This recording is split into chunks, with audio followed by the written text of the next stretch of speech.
Welcome to the Catholic Table Talk podcast. This is where everything Catholic is on the table. New episodes Thursdays at 9 a.m. Eastern on most podcast platforms.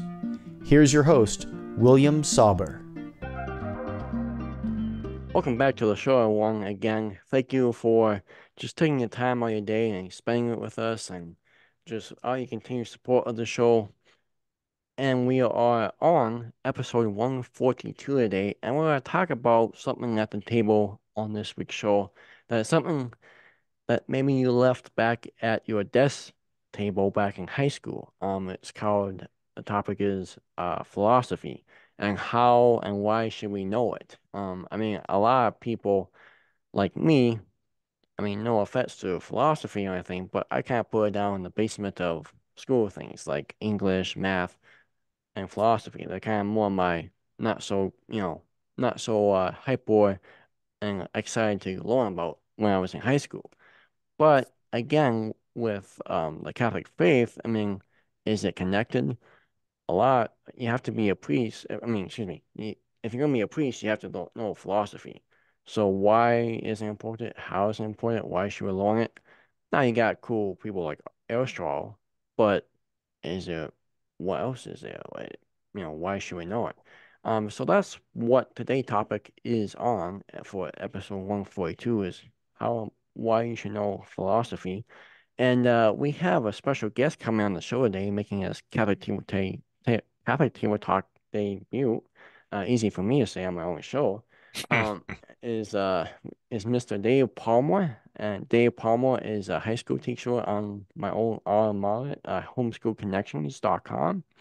He teaches philosophy on there, so of course this is right in his backyard for that. His new book, St. Thomas Aquinas for Everyone, 40 quick and fun lessons, activities, and outdoor adventures based on the Sommer theological has been getting high praise. He also holds a bachelor's degree in communications and journalism from Southern Methodist University and a master's in broadcasting meteorology from Mississippi State. He is currently the general manager of Guadalupe Radio Network, with a Catholic radio, which is in North Texas. And Mr. Palmer has taught theology, uh, and also at Bishop Dwayne Catholic High School in Dallas, and is married with two daughters. And so like everyone we've had on the show, very, very busy people, very, very busy guy. And we can't be more than excited to have him on the show for the first time. So let's welcome in Dave Palmer to the show. So Dave, again, thank you for your time today to come on and talk about philosophy. Well, Billy, thank you. It's an honor. It's a topic I enjoy talking about very much. So I'm looking forward to this conversation very much.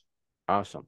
And like I said, in high school, I did pull off to the side. It wasn't like something I was really interested in. So, no offense to you or nice to the topic or anything. But I'll kind of get into that more as we go along here. But yeah, so first question, Dave, why should we study philosophy, in school or out of school? What impact can we find in studying it? Well, good question, Billy. Thanks for the question. I thought it was interesting how you said that, you kind of led with the assumption that maybe people's last exposure to philosophy might have been in high school, which Right. was the case with you because you went to Homeschool Connections. I didn't take a philosophy class until I was in my 40s. Really? And even though I went to Catholic schools, in grade school and in high school, I never learned philosophy. And so there might have been a little Plato and Aristotle mentioned here and there, but I never read any of it. I never had a class in philosophy. And so I think that's maybe something we can talk about later on, which I think it needs to be taught early on. And as far as your question that you just asked about why do we need to study philosophy, I would say because we're all philosophers. Sure. Everybody is a philosopher because a philosophy well, literally, it means the study of wisdom, and wisdom is the highest of the intellectual virtues. But really, what it comes down to is the fact that human beings are the only creatures in the world that philosophize. The brute animals don't do it because they don't have reason, and the angels don't have to do it because their knowledge is infused. And Right. so we're the only creatures that kind of work things out, and we ask questions about the world and why am I here, and what's my purpose, and why is there a created world, and what is my relationship between myself and my creator, and we all do this. And Oh so yeah. for if anybody were to say, "Oh, I don't want to do philosophy," I would say, "Well, you just told me your philosophy. Your philosophy is you don't want to be a philosopher." And so it's kind of like saying, "I don't want to do math." Well, you have to do math because we all Right. count things. We go to the store and we get, four apples and two bananas, and you know we have three siblings and two parents, and so it's math is just part of life. And I would argue that philosophy is as well. It's inescapable, so you might as well study it. Right. Yeah. Well said. I mean, I agree with you with asking questions. Like, I was listening to a podcast the other day, and it was like, yeah, dogs or animals can ask questions, humans can. And I mean, I don't know about you, Dave, but I think a lot of people ask a lot of questions. So yeah, if that fits in, and yeah, you can't really do math. I mean, you can't work out a budget without doing math. And so that's kind of almost an essential of life. You kind of need to have a budget for your family budget. And yeah, you kind of should have philosophy as well. Um, so yeah, but how big of an impact does it have on our faith? Like I said, I was kind of connected. And again, seminarians have to have it to be priests. And a lot of people might shy away from the priesthood because of they have to think, oh, philosophy. I'm throwing that out. So how big of an impact does it have on the faith in general? Yeah, you mentioned the point that I was going to make next about not only do seminarians have to have philosophy, but the order of every seminary I've ever talked to. In fact, I had a couple of seminarians come into our studio yesterday and do an interview. They always take philosophy first, and the idea is they get 2 or 3 years of philosophy, and then they move on to theology because theology is better understood once you are able to kind of understand the things of this world, or understand logic, or understand how our minds work, even on a temporal, natural level. And then, and only then, are we better able to understand the higher theological concepts, which, really transcend our normal thinking. Things like the Blessed Trinity itself. I mean, this Right. is something that nobody could really work out on their own.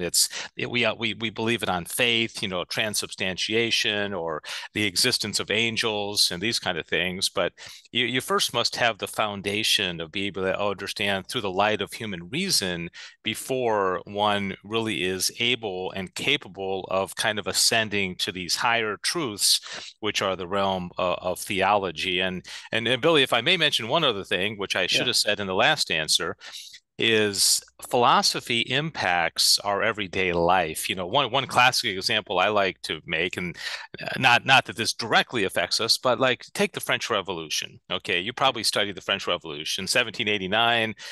Big revolution, the storming of the Oh yeah. Bastille, the reign of terror that followed with the king and the queen getting killed, and the nuns of Compiègne and priests, and it was horrible.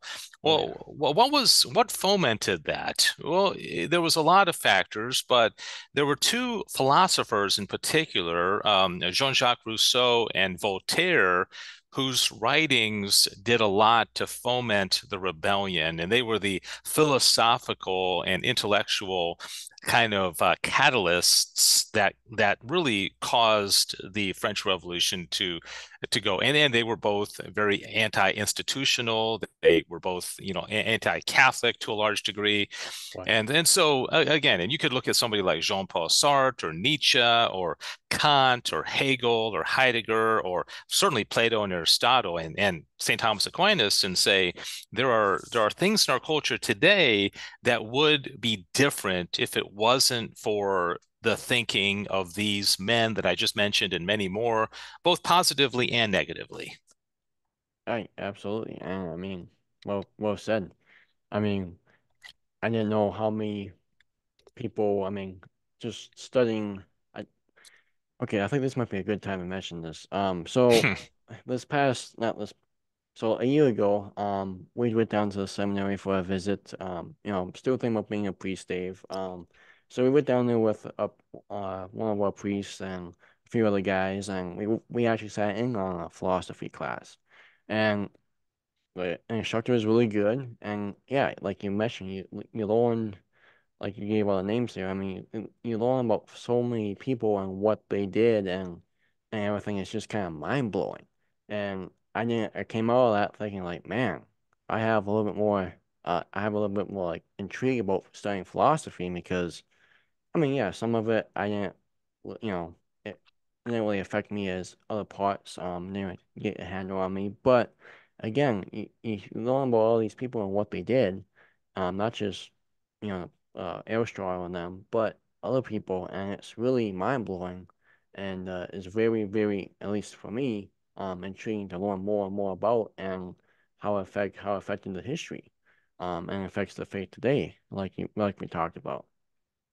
So I think this is a good point to go back to the question that you want to bring up earlier, Dave, correct me if I'm wrong, but I think you were trying to say or thinking about saying is, why did you not take philosophy into your 40s? Is that the question?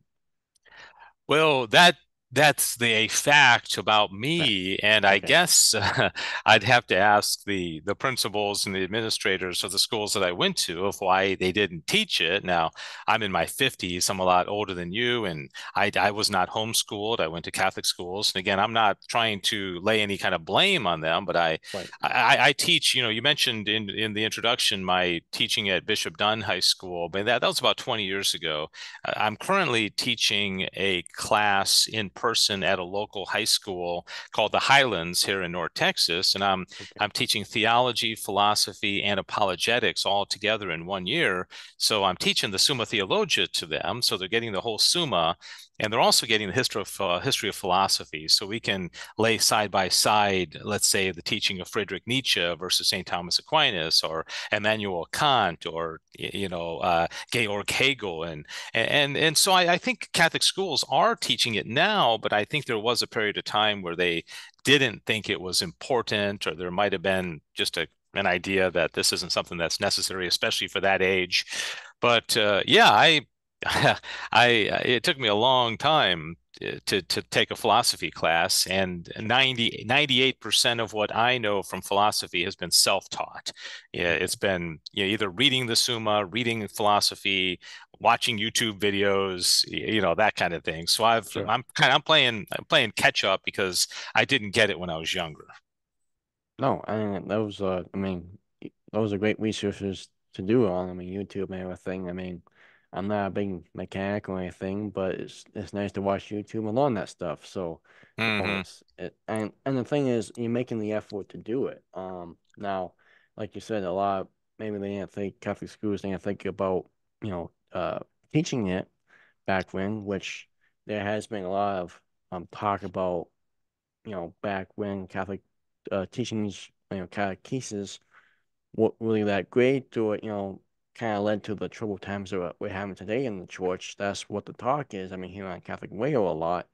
So I can kind of see that to a degree as well. But yeah, I mean, definitely it's something that, like you said, 98% you've learned on your own. If you're not really getting in a class, I mean, to me, Dave, when I was in high school and college, most of the time, a lot of the time, I wasn't really a great kid in class learning the stuff. I was, doing homework assignments, getting the information that way. Um, in class, I was kind of was almost a different person, I think, from outside class. So yeah, whatever floats your boat and however you can learn it, for everyone out there listening, highly suggest that you approach that with philosophy. Um, because only you know how you can learn that. So basically, I want to get that question before I went to this question, Dave, and that is, do you know how studying this has impacted your life here today? Yeah, I'll let you know how I got interested, Billy, in the Summa in the first Sure. place. Is that as you mentioned in the introduction, I work in Catholic radio, and I've been managing the local station here in North Texas for about 17 and a half years. Wow. And when I first started, I had no very, very little knowledge of St. Thomas Aquinas, other than that he was a Catholic saint. I couldn't have told you when he lived or where he lived or anything about him.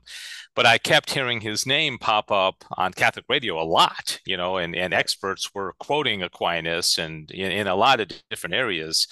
And I got intrigued enough that I went to the local Catholic bookstore and I bought the Summa Theologia, which is his, most famous work, and it's quite big. It's 5 volumes. It's Right. and I just started at the beginning and I read all the way through, and it took me about 9 months, and I enjoyed every part of it. And when I finished, the next day I started it again and I read it again. It took me about a year the second time. And so what intrigued me the most, and to kind of get to your question about how it's impacted me, is that the Summa starts with God. You Right. learn, first of all, you learn that your final end is something supernatural that we can't get to on our own. It's, there's an end that we need help to get to, and we need somebody to teach us about our final end, because otherwise we wouldn't even know what it is. And Right. then there's these 20 or so questions about God, the Blessed Trinity, the attributes of God.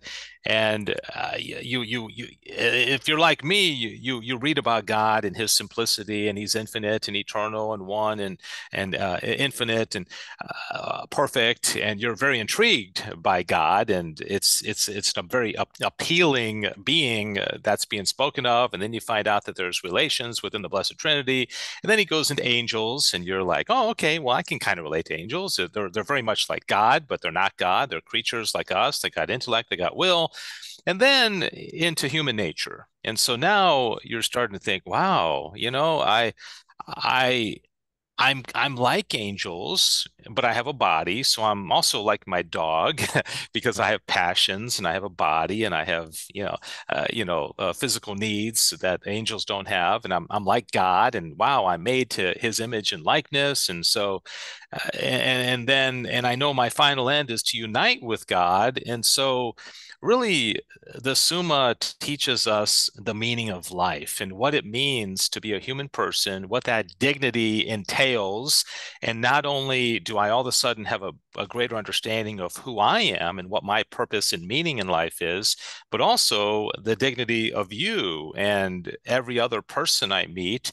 And it makes a lot more sense when I see, a person, and all of a sudden they're not just some creature or something that they're made to the image and likeness of God. So it entirely Right. changed the way I see the entire world and the created world, and so it framed my whole. I guess outlook in life, and it fundamentally changed the way I think, the way Right. I approach daily decisions. So that it was very profound. Sure. And if everyone's just hit the pause button and they're coming back, we're talking with Dave Palmer on philosophy for today's show.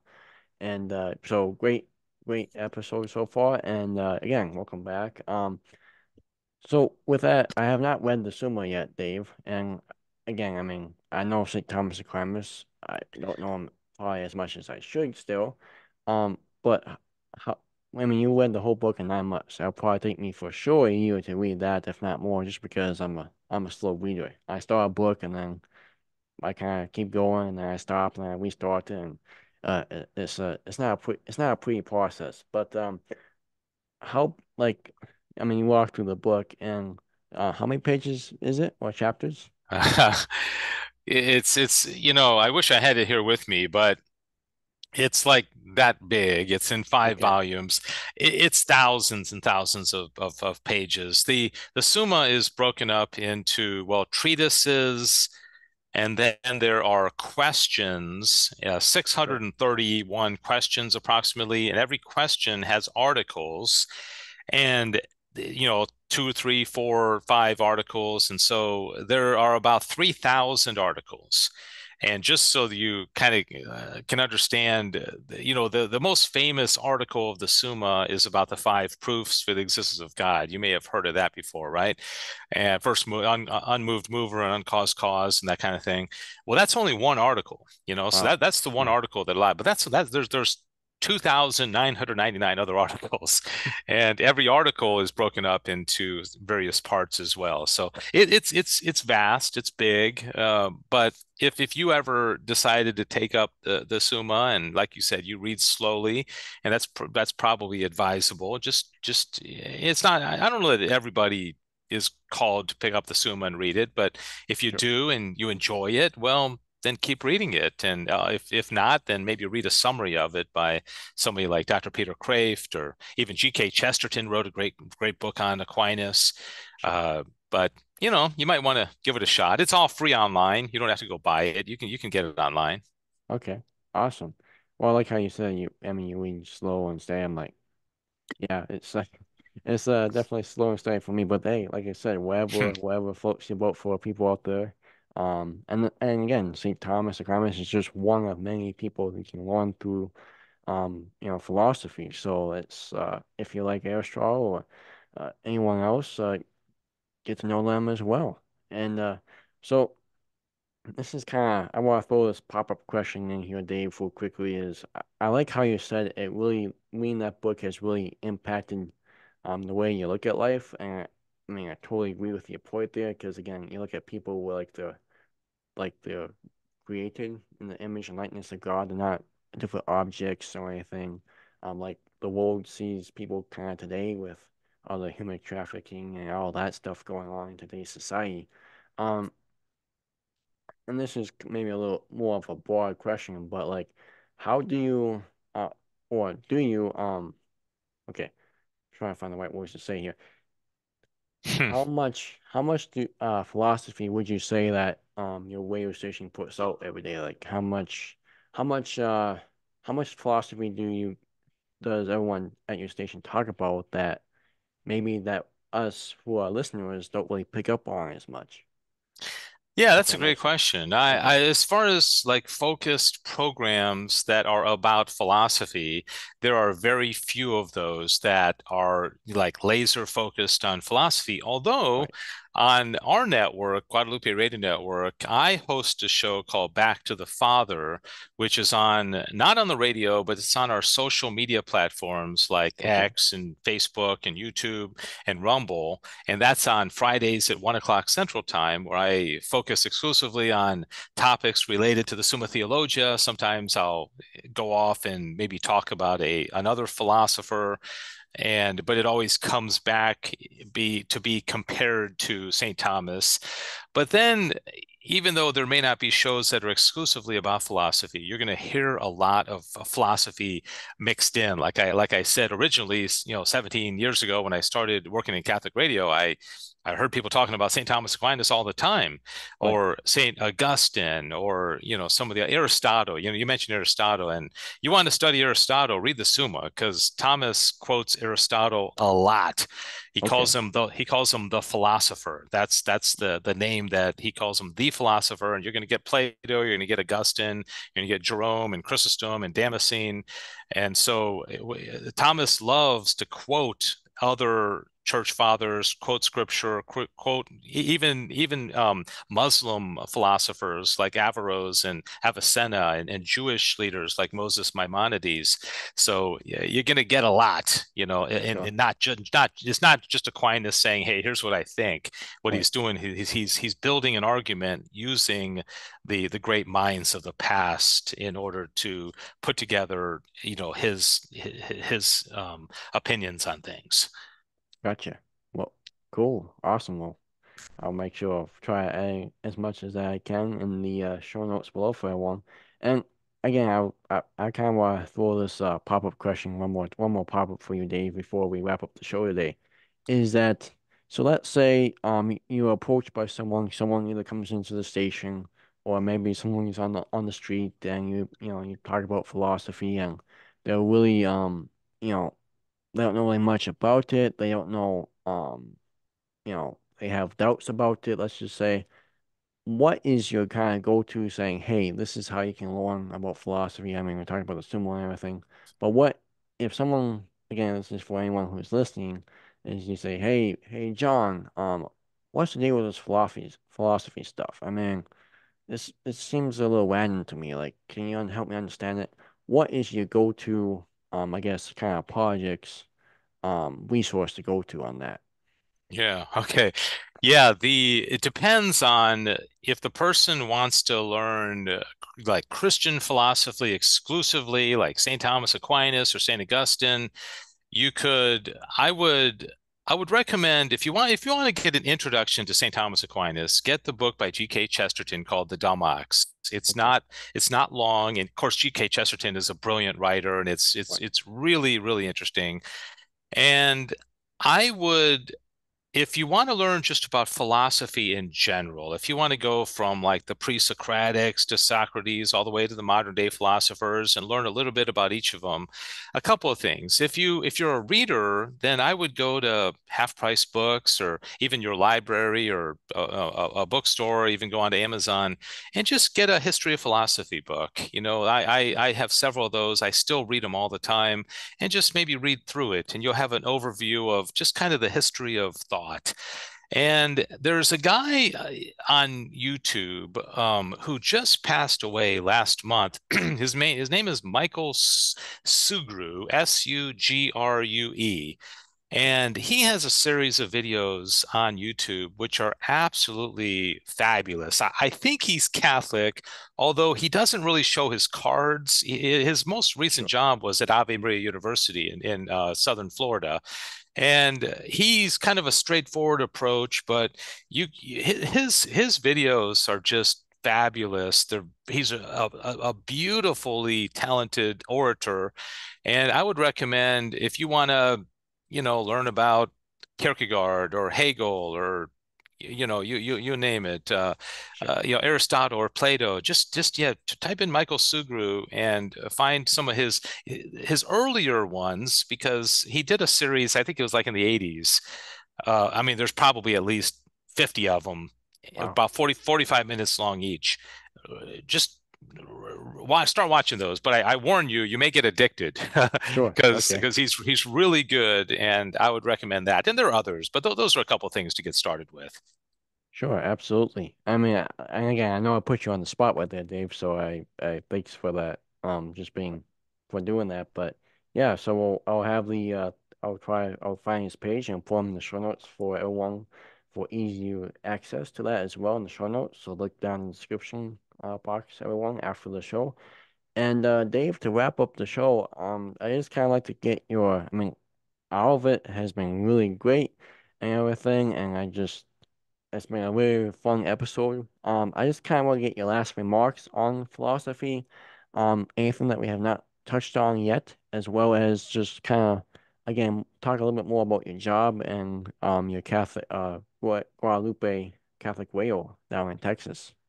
Yeah, well, thank you, Billy, and I appreciate this opportunity very much to be on the program. A couple of things I'll say real quickly. Aristotle said philosophy begins with wonder, and there's also an article in the Summa about whether Jesus wondered, because wondering typically has to do with realizing something you didn't already know, or just having a sense of awe about something. Like it's a sense of discovery, and you think, well, did Jesus was God, why would he have to wonder? And Thomas Aquinas says, yeah, in his empirical knowledge, he did wonder. And then he goes on and says that Jesus also wondered because he wanted to set an example for us. And so I would say, allow yourself to wonder, allow yourself to look at sunrises and sunsets and butterflies and ducks and birds and, Right, much less the human person, and wonder about them and be amazed. And everything traces back to God because God created everything and he's the first cause and the first mover. And so let your life and your daily experiences be an opportunity to fall deeper in love with God because of, yes, the theology for sure, which is higher than philosophy, but philosophy allow your mind, and this the mind that God gave you, use it to your full capacity and potential to allow you to be grateful for those things which we were able to come to know through the light of human reason. And the second part, you asked about radio, and I do encourage people to listen to Catholic radio because most of us are in the car several hours a day, and Right. you can listen to the sports or the politics or the smooth jazz or the rock. And I would just say that, we're taping this during Lent, as the sign next to you Right. highly suggests. And just fill your mind with the good, the true, and the beautiful. Learn your faith. Because we can't give what we don't have, and there are a lot of people out there that want to know more about our Catholic faith, and if we aren't equipped ourselves to understand it and explain it, then we're really not fulfilling our call to be missionaries and to be disciples and evangelists. And so it's a very good way to just learn about the faith so that you can pass that gift on to somebody else. Absolutely. And that's why I kind of started the podcast, is to spread and share the faith with anyone who wants to hear it, because like you said, a lot of people do want to know more about it. And and many people are converted, or many people have, a truly a better understanding of the faith when they listen to Catholic radio. So definitely, like you said, a call is a fabulous way to listen to Catholic radio or a podcast like this. And I mean, real quickly, just to have a little humor here is, I mean, you can listen to sports, you can listen to politics, which, and the time that we're on right now is sports is a little, not much is happening, and politics, everyone is crazy about the election coming up, and that can just fill your mind with just worry, with just insecurity, and that's not that's worldly things. That's not heavenly things that we gotta be focusing on. So it can make your day very, very upsetting. But Catholic radio can fill your day with joy, and like you said, just have more of an intake on other things in life. So well said. And like you said, the sign behind me still says let. We are still in the season of let, folks. So get the Sumo. Read that from St. Thomas Aquinas, get other books, read about your favorite philosopher, and like I said, let's not over it. There's still time, so get that rolling with. But again, Dave, thank you again so much for coming on the show. Hope to have you back on sometime, and keep doing what you're doing down there in Texas. Thank you very much, Billy. I appreciate being on, and thanks for the invitation. Anytime, Dave. Glad to glad to have met you, and like I said, anytime, come back on. That is Dave Palmer, everyone, from Guadalupe Whale down in Texas. So look him up and listen to the show. And like I said, everything we'll try to get into the show notes below. So again, look down there for the links, articles, books, basically anything. We'll try to have everything down in the show notes below. Until next time, go sacrament, stay in grace. Keep living and sharing the Catholic faith, and we'll see you next time on Catholic Table Talk podcast. Thank you for listening to this week's episode of the Catholic Table Talk podcast, where everything Catholic is on the table. Don't forget to subscribe to Catholic Table Talk on your favorite podcast platform to get new episodes delivered directly to you every Thursday at 9 a.m. Eastern.